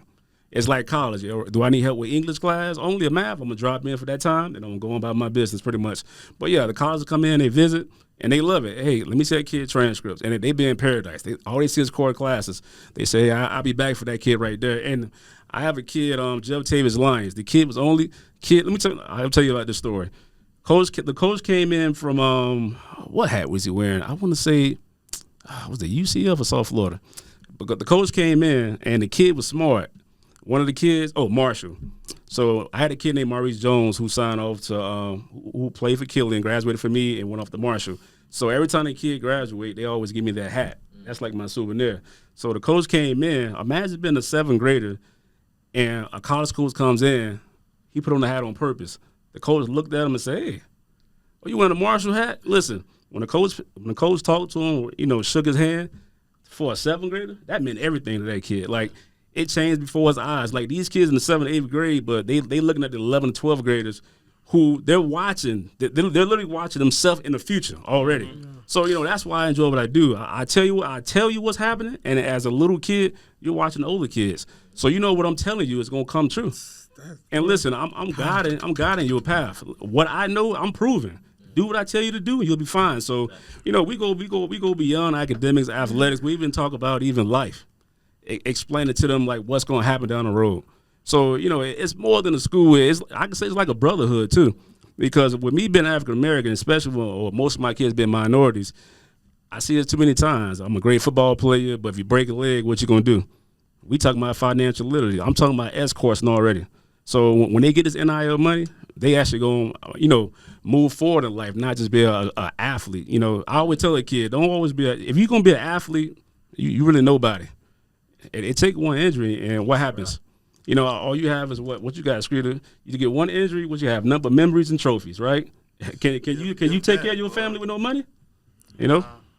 You know what? The whole time I'm sitting here, man, it's like it's refreshing to know that this ain't even got nothing to do with the actual job. It's just the whole like when God give you something, he give you the vision. Nobody else believe in it. They don't see it until it start manifesting. So it's your job to protect it. You feel me? And you saw your way through all that. Right. And you here. You feel me? Because you got a lot of people, they start with a vision. They got dreams and aspirations, and it fall by the wayside because X, Y, and Z ain't believing in it. They ain't see it. You ain't get no support from this person you wanted close to you. But in the midst of all that, sacrificing your own bread and throwing it over there and to continue with the vision like that, it's just refreshing that you made it to this point. You feel me? And I'm excited to see where it's gonna go from here. Yeah, man. You know, like I said, the hardest part being African American, the hardest part is having a dream and your own people down with you. Yeah, that's the hardest part, right? So you know, you got a vision and your people can looking at you like, okay, I'm gonna go over here, I'm gonna get my grades up, and I'm gonna leave because they see what's going on, right? Not understanding how the business work, but that's how your own people, I hate to say it, look at you like a discount. Yeah. So you know, over time, hey, this is not. I don't want that kid. I'm fine. You know, now they see I can up you, but they don't understand. I've been had the vision. I just had to crawl. Yeah. Before I had to walk. So you know, now everybody's believing. The ones who didn't believe, they wish they would have believed. They got real life testimonies for sure. They got real life testimonies. But hey, I wanted to talk some real quick, man. I wanted to get a comparison. I want you guys to tell us about, you know, what y'all notice the differences between, you know, growing up playing football around y'all era and in this era now. Like, tell me some similarities, some differences, something where it's like, I know you said 7-on wasn't prevalent. It wasn't heard of back in your day, but y'all ran a spread offense. Y'all ain't do 7-on. Yeah, y'all ain't do 7-on. Practice, but we ain't do it at no. Yeah, they do it. Y'all ain't do an actual real camp with the 7-on-7 called Pass Skeleton back in the days when Miami Northwestern went to Oregon when Michael Lee and them boys and took over. I ain't do that. That was before. That was after your time. But tell me about some of the similarities and differences as far as growing up playing football and what you remember versus now what you see. Boy, I don't know what's the same besides practice. I'm saying, and even now, like, you know, every year you got some new medical research, or, you know, this is safer, and new helmets. We want to evolve the game, you feel me? So, like, you know, back in the days, they was having 3 of these and 2 of these. So now you got one practice and you probably got a walkthrough. Like, everything. When I made it to the league, I'm like, boy, we don't tackle? Hey, boy, coaches were telling us, hey, boy, both of y'all go up for the ball, let the receiver catch the ball. We don't need no guys falling on each other. All that, boy, we finna protect this bread. Like, you feel me? Like, stuff was different. Wasn't no hitting in practice. People used to ask me, did Ray Lewis hit you? I run past Ray Lewis. That's first and foremost. But it's like, nah, we ain't hitting in practice. But I'm saying now, I feel like, you know, I've been so far removed from the game, you feel me? But you know, not too many. 7-on-7s, definitely, you feel me? I ain't do none of that. All the camps, you got guys. I was just at a camp like last week. Guys literally was bringing a whole team out, like running scrimmages. Yeah. Like a 3-day camp. I think it was like, I'm like, what in the world is this? I'm pretty sure it was some stuff like that probably going on, but I never took part in that type of stuff. I think you're talking about they did that Nova. The exposure, man. Probably something like that. I forgot what it was, but they just they got all type. I remember doing like Spark camps. I don't even know if they still do that. They still do that? No more. See, they got next gen. Yeah, well, you know the 40 and all that. They still do that. I mean, I can tell you, that what's different. I can't say similar, but what's different is the mindsets, though. The mindsets are different. You know, back then you enjoyed playing for your neighborhood. You enjoyed playing against the best. Now everything is just all-star. Yeah. So, you know, even I cover youth football. So I can't stand going to a game and all the elite kids on one team. It's like, how you getting better? Because even with him being your friend, you're not going to really challenge him like that. Right. Whereas at that time, week to week, Gwen Cherry, overtime, partner of the Raiders. You know, it was some good games. You stayed sharp. It was sharp. Now it's just like one elite team. So and that one team when they beat and they beating everybody. So then everybody gonna gang up on that team. Yeah, once you beat them, it's like it wasn't like that back in the day. No, it was. You know how Damian Lillard is. Yeah, I'm rocking with my guys. I'm rocking. Hey, that's how it was back in the day. You feel me? But I was on teams that was. You know, if you look now, it seemed loaded. T.Y. Hilton, Antonio Brown, for your area. Yeah, like we was all on the same team. Yeah, they was good too. But they couldn't rock with y'all. Different, different pounds. Our team was loaded, but like It It was like little low key, little loaded beat. too, yeah. But they just couldn't rock with it. But I see what you said But now. the thing about it, loaded. Okay, let's talk about our era. When you say loaded, you're talking about your area loaded. Yeah. You Loaded now. You got kids from boom. about 6 miles away coming to a team. Nah, I 10 heard miles, a kid boy. from Them Fort boys catching the Myers bus to get was down coming there. down to play for a team. Like Yeah. That's crazy. it's beyond loaded now. I'm like, oh man, times and I changed. don't know how they making that stuff work. Somebody got to give me the blueprint on that. I mean, but somebody They got told me cheap houses in the area. the real reason behind that, you know, and a big difference is the kids are having a little more power in the household. Like they have more say so in Oh, where yeah. where they want to go at. Hey, listen, They telling their mama, "Hey man, I'm going here, Hey, Daddy, I'm going here." So listen. That was going on. So let me tell you, like I said, I'm from an era. I'm 36, right? I'm from an era where if you wanted to go somewhere, if you want to spend time with somebody in the house, you had to ask your parents. No, Yeah, fact. yeah. So I'm from the era where the parent has to give you the say so. Yeah. These I kids, wanna say these nobody kids, else. these kids are the parents now. They tell the parents where they want to go now. Yeah. So you know me, I gotta kind of like reprogram myself. Like, am I really hearing this? But times have changed, so I don't know, man. Like I heard the dad say, well, that's where he want to go. I'm like, who had him? Who had him? That's crazy, boy.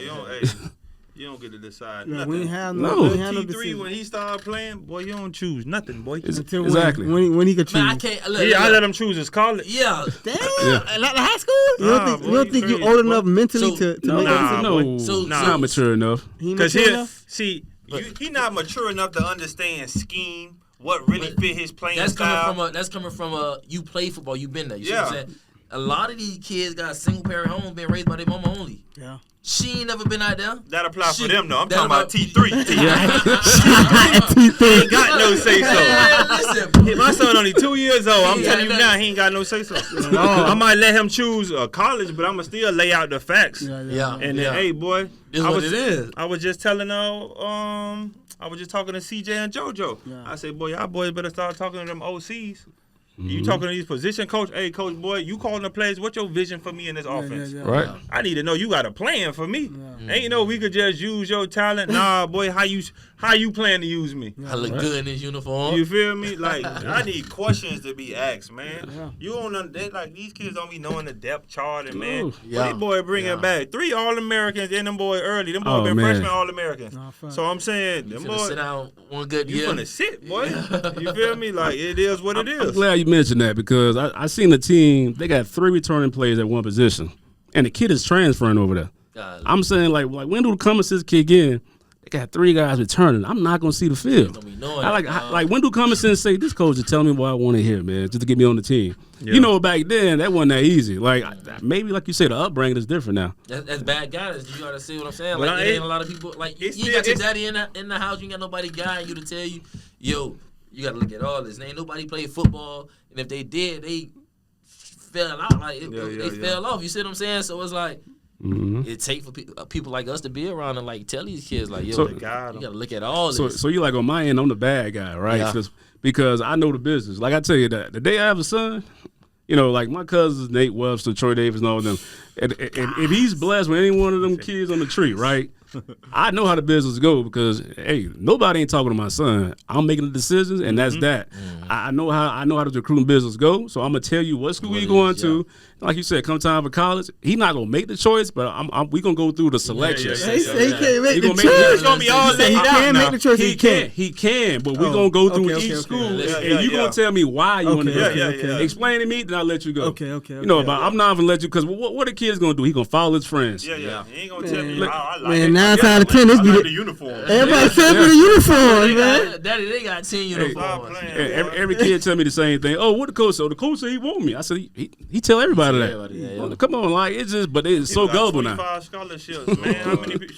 Man, dog, I had a coach call me like 2 weeks ago. Like, man, we waiting on what this one kid gonna do. Like, Mm-hmm. the last scholarship here. If not, man, I got other kids calling me right now. I'm like, damn. And then let's say guidance too. I'm a little off subject. How many kids right now going into their senior year have actual official offers, Yeah. but they gonna wait for something because they want something better, and not even to lose out on all their offers because they don't have nobody in their corner that understands the business. Yeah. You know, you may have an offer for Temple and Rutgers, right? I guarantee you somebody in his ear saying, "Hey man, hold off, man. Something better gonna come along." That's somebody that's the guidance these kids are receiving now. They don't have nobody in the business that we understand. Hey, listen, commit Commit to that school and wait it out. If something better comes along, you switch over. These kids have no guidance. They have no guidance. Yeah, facts, man. And let's talk about them offers, man. Because I see a lot of these kids be talking. Man, it's the hot thing to do is to post your offers, man. Post your offers. Who off me? Who off me? 9 times out of 10, they don't be real. Trust me. Hey, I didn't believe it until I was a coach and I started seeing it firsthand. These kids are post an offer. Hey, man, I got offered by whoop whoop. Man, they ain't get offered by whoop, man. Nah. All these kids, it's so real flagrant out here, hey, man. They violating. See, but this is the thing what they don't understand. See, come your 9th grade year, they began building their college recruiting boards, right? It wasn't a transfer portal back then, right? Yeah. So colleges tell you now out of 25 scholarships, at least 15 is going, 10, well, I say 10. I ain't gonna say 10 is going to transfer portal, right? So think about that. That's only 15 scholarships are available. So what kids don't understand is, I verbal offer you, I verbal you. But the kid never asks, am I first, second, or third on your list? They don't know that. So come the end of their junior year, the kids who are pretty much with the right guidance, the people telling them, hey, call them coaches and ask, is my offer committable? That's when you know as a kid, okay, out of my 5 offers, only 2 is committable. I need to focus on those 2 schools. You got kids right now still making top 5 lists and haven't even talked to a coach a day in their life. And come August 1st, what happened? The official list come out, official offers, it's a lot of sad faces, right? So, but it's like you said, you would pick the school for your child because all that comes hand in hand. Let's be in the right system. Or forget about that. Let's be in the right school because some kids when they're around their friends, bad things gonna happen. Right? So some families move their kids away from their environment because they understand their kids. So, I mean, this recruiting game, it's complex. It's complex, man. So, them days of playing JV, 9th, 10th grade, and then jumping on the 11th, 12th grade. Listen, man. That's what I did back in that day, for sure. I played JV. Because at that time, they actually started giving you offers coming into your senior year. Okay. See, the game done changed now. They giving out offers 9th and 10th grade. So, literally, after your 10th grade year, they really done recruiting. That 11th grade year, they trying to recruit that class to make them commit. 12th grade, leftover offers. Whoever decommit will get the best remaining. That's how recruiting business is now. So, I hear people talking about trust the process. All right, okay. Keep trusting the process. That's crazy, man, for sure. And I wanted you guys to tell me, Street, I want you to take me through these guys, man, top recruits, man. Well, do you think that a guy, like, I don't want to just put one of my guys on the spot, but just like the top guys, like, will they be able to go to any school and they will be able to translate, or you think the system really is the determining factor in what school you need to go to? System. Yeah. What the coach got planned for you. Agree. System. Yeah, I think the system make the difference because I'm saying for yourself, you ain't running no screen right. For your screen. You got. I'm gonna put it like this: vision. I'm gonna put it the OC what vision and how he plan to use you. One, because you got some coaches who feel like they gurus and everybody. I make the team win and I can plug guys and you need to do this. You got some coaches feel like, oh, I got that kid coming in, he a burner. I'm gonna use him like this.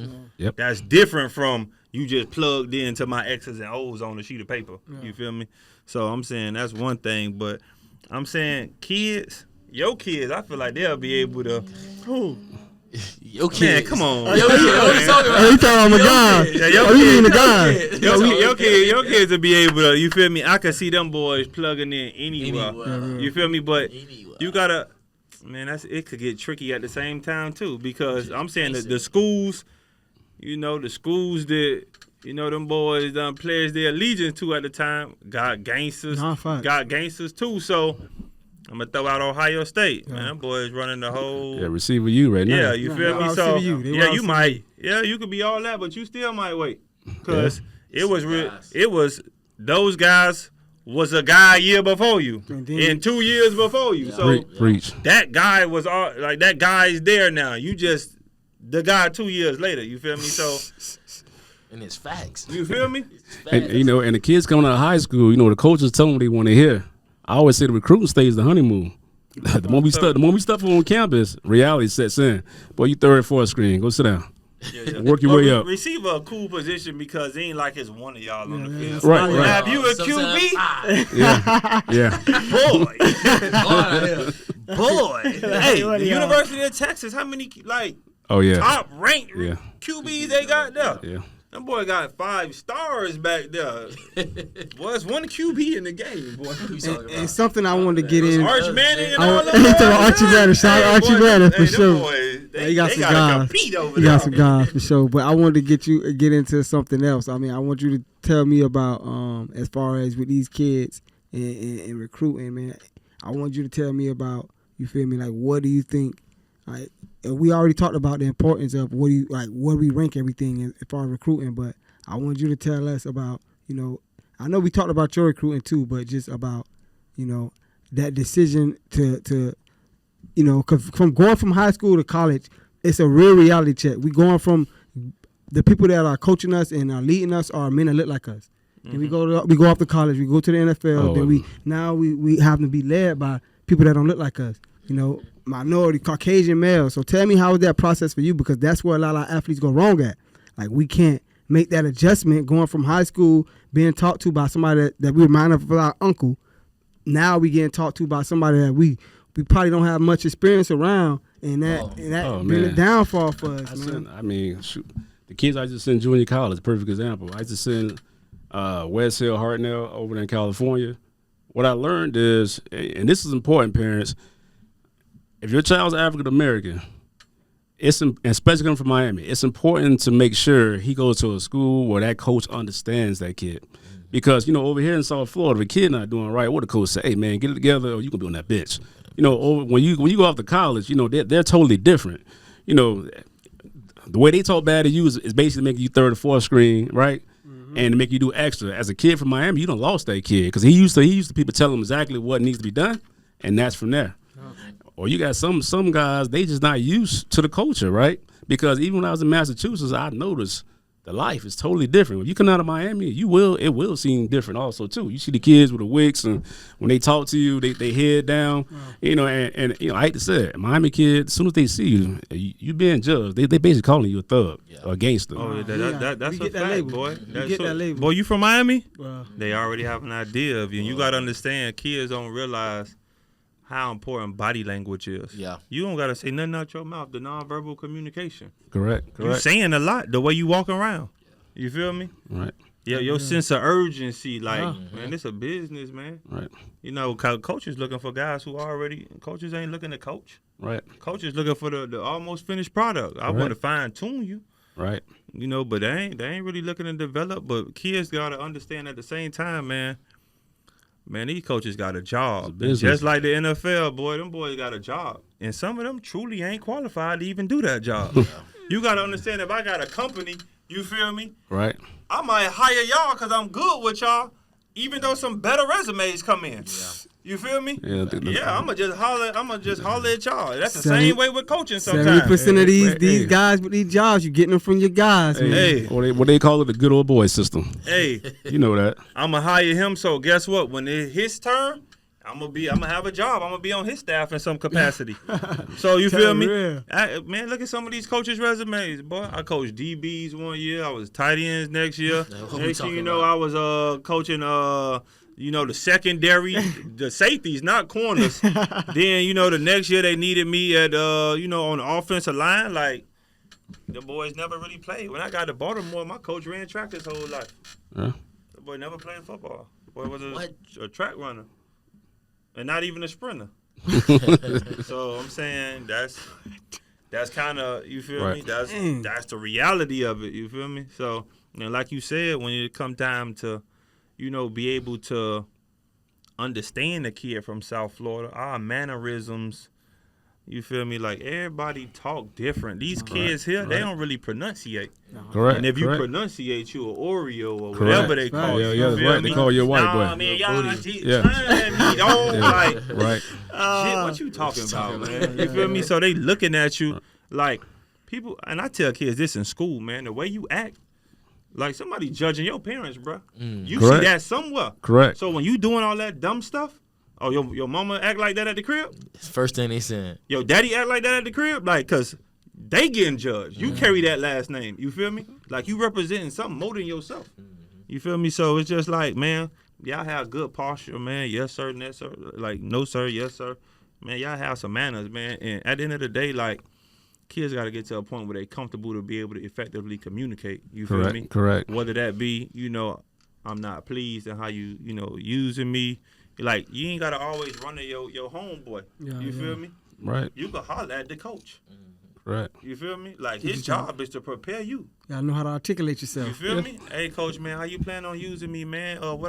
Man, let me pull you to the side. Hey, coach, you got a couple seconds? Any drills you think I could, do to keep working on X, Y, and Z? My first step, I ain't being real explosive getting off the ball. My stem, I ain't really sticking. You got some extra drills for me? I could be doing in my own time. Like, man, if you show a coach that you willing to do whatever, man. It's like showing a teacher you guess interested. what? You going to be on the field because bottom line is it all come down to trust. I have to trust that you're going to be the person that I coach you to be. Mm-hmm. That's how you get on the field. If you're not playing, guess what? That kid going to do exactly what I told him to do. Every time he going to be in that spot. And on top of that, the consistency aspect. He's making plays. You always hear guys, this guy right here, man, he show flashes of greatness. Right. You don't want to be that guy. Right. Flashes. That mean you doing it sometimes. That mean you ain't doing it sometimes. You want to be that consistent guy. So guess what? Man, it's 3rd and 15. Man, this kid run this dig so sweet every time at 18. Yeah. Boy, I know he going to get that. We calling this. Right. You done did it time and time again, but guess what? That come with repetition.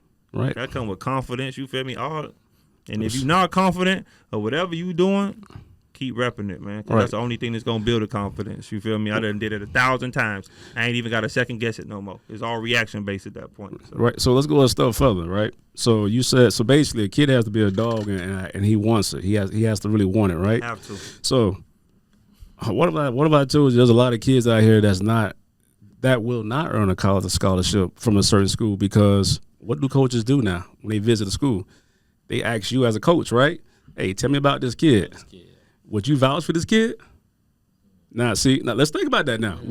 You know that kid in practice. Would you vouch for that kid? So there's a lot of kids out here that's not getting certain offers because the coach don't want to burn his bridge. Yeah, coaches. I ain't lying. It's like I'm not gonna say nothing. I'm not gonna say nothing bad about him, but I know at the same time I know he one of them kids that are always crying. If I burn my bridge with you, I just hurt the next 2-3 kids that coming down the line. Yeah. So now they know we can't trust you. right. So you know So you don't mess it up for kids later on down the road. Right. So you have parents saying, "Hey, why y'all not trying to help my kid get in their office?" Right? They complaining, but at the end of the day, next level is a business. Yeah. Do I feel comfortable putting my name on the line for that kid? No. So unfortunately, parents. A lot of you kids are losing out on offers because it's the way he carries himself. His coach is not going to vouch for him. Yeah.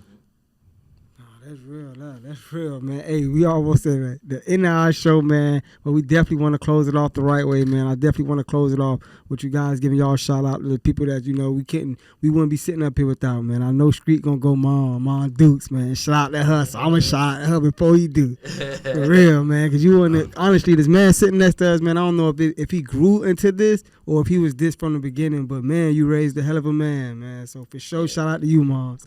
For myself, I want to give a shout out to my mama, man. Shout out to my brothers, man, my little sister, man, everybody, man. My girl, man, she just got accepted into law school. She up there in Houston right now, man.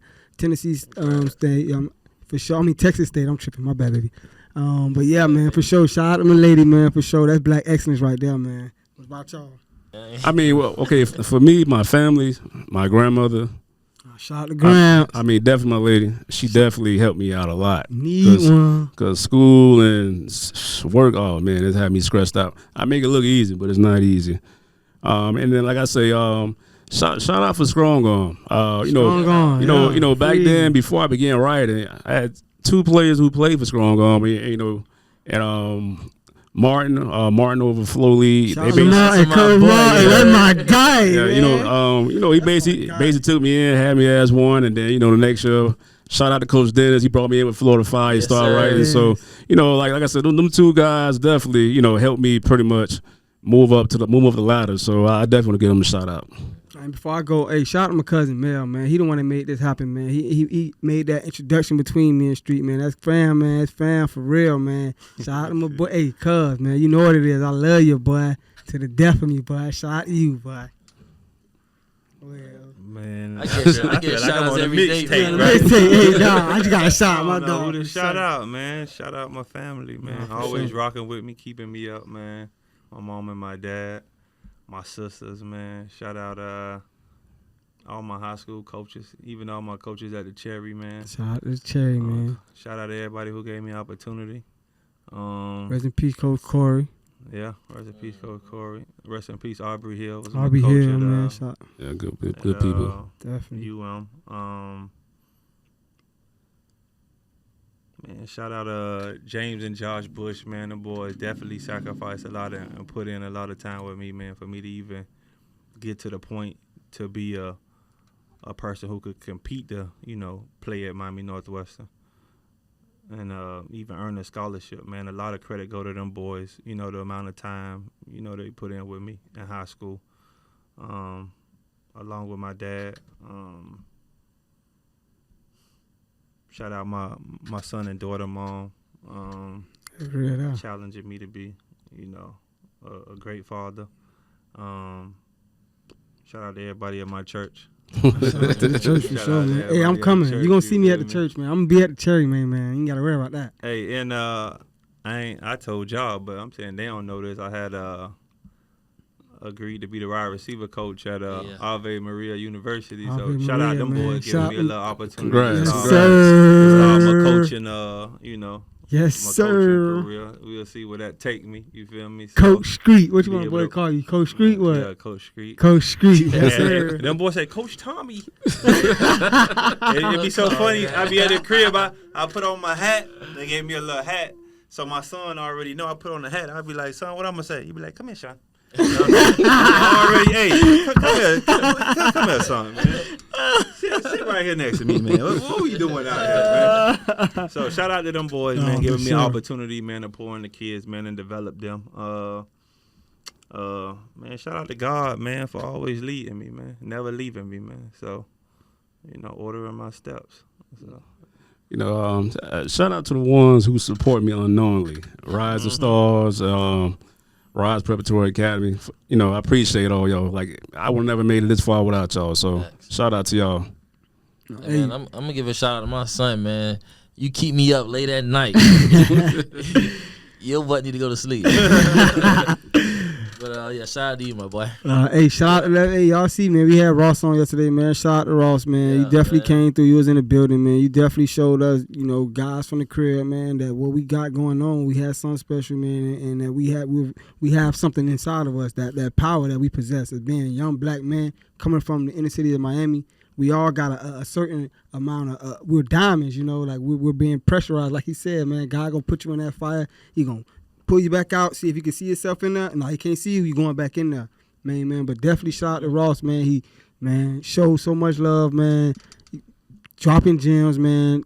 Came through the studio twice, man. First time he made a mistake, that boy came back, man. So that's real love, man. I just know from here, man, we going up for anybody supporting Daily Deposits, man. Y'all, man, we love y'all. Trust me, man. And then, like, before we end, shout out to you also for bringing me on. Like I said, I'm somebody in the community. I'm not the football player. I'm the person who's just doing the groundwork behind the scenes. So I appreciate you for bringing me on. Now, you already know, man. Jerry, you one of the goats, man. I'll be crazy if I ain't bring my boy on, man. But for sure, man. Anybody, man. Before we get up out of here, last little nugget you want to get to my audience, man. When we post this up, man, who for the shorties out here, man. What's any little advice, anything you want to leave us with, man? Anything. Man, I'm gonna go first, man. Create boundaries for yourself. Just take some time out to yourself. You know what I mean? As far as in life, with football, with the people you hang around, just take some time to yourself. That's real love. That's real. Let me see. As crazy as this will sound, take business as your plan B. And for your plan A, think financial literacy. Once you understand financial literacy, you'll be successful in life. And that plan B will do nothing but just fuel more money to you and your family. So understand, after football, you have to raise your family. So I want to prepare y'all to be, great males, great husbands, great fathers. But without that, you need to make sure you're going to support your family financially. So this is what we need to learn. Our black families need to learn financial literacy early. No, facts. That's facts, boy. That's real. A whole nother segment. What? Another talk, obtaining assets. The Bible says a wise man leave an inheritance for his children. So, Yep. hey, boy, if you ain't got no assets, I feel like that just come with sacrifice. That come with That's love. right. You feel me? Right. I'm gonna position my family for the generations after me. I don't even know them yet. That's right. But I'm gonna sacrifice what I'm doing now for them. You feel me? That's just a form of love. But I could leave y'all so much stuff, man. Right. You know, this cliche, but you know, you really could do whatever you want to do. You feel me? Ain't nothing stopping you. There's hella resources out here. I'm saying you gonna get to whatever you trying to get to, as long as you don't accept no for an answer. Correct. You feel me? The knowledge out here, and trust me, if you take that first step, God gonna line the rest of them. You feel me? He gonna line the people in your life that's gonna motivate you, and you feel me, assist in your vision. Oftentimes, people just don't want to take that first step. That's the scariest thing. Real. It's hard to go to the gym. It ain't hard to work when you get there. Hard to go. It's hard to make your mind up to get there, though. Yeah. You feel me? Hard to start, for sure. And be conscious of the people that you surround yourself with. Yeah, most important. You know, have mentors. You feel me? People oftentimes, they can't dream past what they can see. That's right. You feel me? So surround yourself with people who like-minded and, you know, they already in a position or already accomplished what you want to. You know, try to learn from them. Ask them to, you know, show you the way or hold your hand along the way. You got to have a spirit of discernment, man. Understand who for you and who not for you. A lot of this stuff, you feel me, is temporary right now. It's a season. Correct. You know, it's hard to tell you to just have perspective on that, you feel me, if you haven't gone through anything. But everything, this stuff don't last forever. High school don't last forever. Understand sacrifice. Understand putting in work, you feel me? Because, like I said earlier, you got to give up something to get something. Correct. So I'm saying, what you willing to give up to get to where you trying to go? It might be family, it might be friends, it might be a habit, and you just got to be mentally tough, because with elevation, man, there's going to be so much thrown at you. And the last thing I'm going to say is, when you pray, don't necessarily pray out of need, you feel me? First, show gratitude for everything that God did bless you with. And, you know, oftentimes when people pray for things because they lack it or they need it, they don't know it got a flip side to it. Everything got a flip side to it. If you ain't got no money right now, I pray for it, but you don't know that. I don't know if I could trust the people around me. I don't know who intention's pure. Oh, yeah. I don't know who plan to rob me. I don't know who begging, who really just after. You feel me? What's real? So, yeah, I have more to buy and provide, but the mental battles and trust me, everything got a flip side. So be conscious of what you're praying for, because it come with a lot. So That's real. More money, more problems. He ain't say it for no reason, man. You're Right. right. Money don't bring happiness. Tell you that. it man. don't. It don't. Hey, objects, all that stuff, boy, that do not. Hey, I think some of the times I was happy is when I was broke. Facts, man. Yeah. You feel me? I'm telling you. I'm saying, hey, the people that love you, that's what's real. You feel me? Gravitate to that. You feel me? That's real love. I mean, for myself, man, I definitely wanted to end with, you know, challenge yourself, man, mentally, man. Write some things down and say, this week, man, I'm not drinking soda this whole week. Just challenge yourself in different ways and things that you have to live up to, or things that you have to, you know, challenge yourself, and you have to meet these certain quotas, these certain measurements, these certain whatever your goals that you put down, man. So I would say challenge yourself in different ways, man, and don't ever be, you know, stagnant. Always move forward, man. Continue moving. Even if we crawling, that's still progress, man. We moving, man. So just always move. Don't ever get complacent, man. We had Ross on here, man. Trust me, we not complacent, man. Watch where we take it, man. But just know, man, you always got to move. Whether it's we moving, I don't care if you moonwalking. You moving. We moving. We going somewhere. You feel me? So I definitely wanted to, and I want to close this show out, man. Thanking everybody here that tuned in. It's going to be posted on the gram, on Facebook, man. On YouTube, we going to do it how we do it, man. We appreciate y'all for sure, man. We out of here. This is another episode of Daily Deposits. We out.